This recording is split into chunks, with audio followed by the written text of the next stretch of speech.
Très bien. Comment peut-on trouver des escargots? Des escargots, en gros, ils apparaissent dans plusieurs biomes, se déplacent lentement et peuvent se cacher dans leurs coquilles quand le joueur s'approche.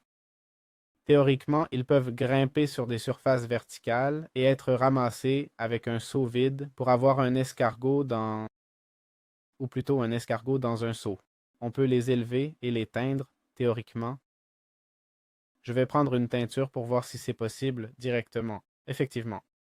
Et pour les élever, c'est essentiellement avec de la betterave. Ce concept est assez intéressant. Alors, comme vous voyez, on donne une betterave à l'un et une betterave à l'autre, et ils produisent avec une coquille normale.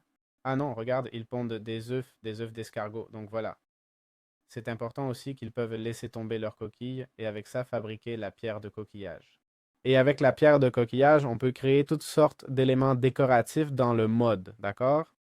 C'est-à-dire tous les objets du mode de construction, tous ceux-ci proviennent des escargots qu'on obtient aussi en mélangeant avec la calcite, qui est également un élément assez complexe. Et pour éviter de les écraser, regarde, ils viennent de grandir. Pour éviter de les écraser, regarde, ils sont montés à la verticale, c'est cool.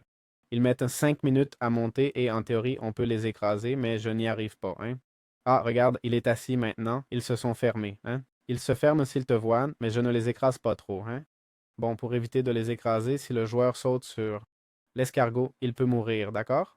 On peut l'éviter avec des bottes d'amortissement ou en donnant un nom spécial à l'escargot. Aussi, les escargots récupérés avec un seau et replacés ne disparaissent pas, ok? C'est un autre détail important. Voilà, c'est tout ce qu'on a. Tout sur les escargots.